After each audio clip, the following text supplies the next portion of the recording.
Hey guys, Dr. Ross here with Inver Chiropractic, and today we're going to be talking about neck pain, specifically traumatic neck pain. And what that means is we're looking at car accidents, we're looking at sports injuries, we're looking at slips and falls. Those are three of the most common reasons we get traumatic acute neck pain. And neck pain in general is one of the most common things that healthcare professionals see. When it comes to traumatic neck pain, in this neck of the woods up here in Minnesota, the Wisconsin area, car accidents are big to do.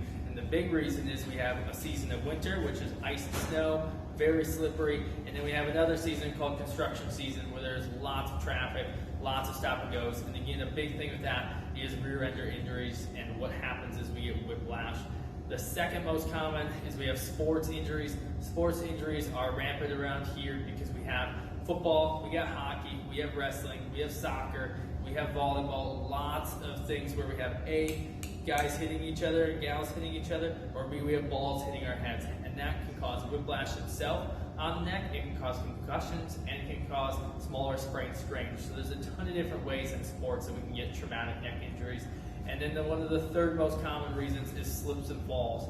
Like we said earlier, we have lots of ice around here, but then in the summertime we're out in the garden, we're outside. So the slips and falls are again one of the most common reasons, and it causes a lot of stress and damage to our neck. The one thing when it comes to traumatic neck injuries is I highly recommend going and getting it checked out.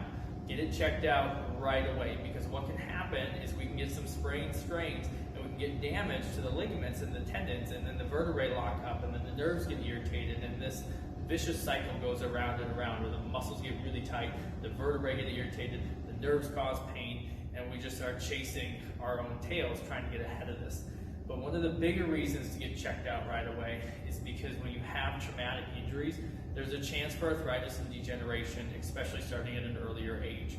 Now, we're all going to get arthritis and degeneration at some point, but when we have trauma, it's one of the key reasons that it gets accelerated.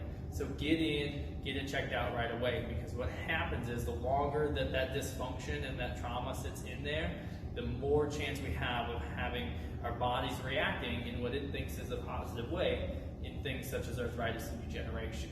Not only do we have some long-term effects that can come with neck trauma, but then we get the short-term where we're in pain, our muscles are spastic, we get numbness and tingling possibly in our hands and our fingers, we get headaches.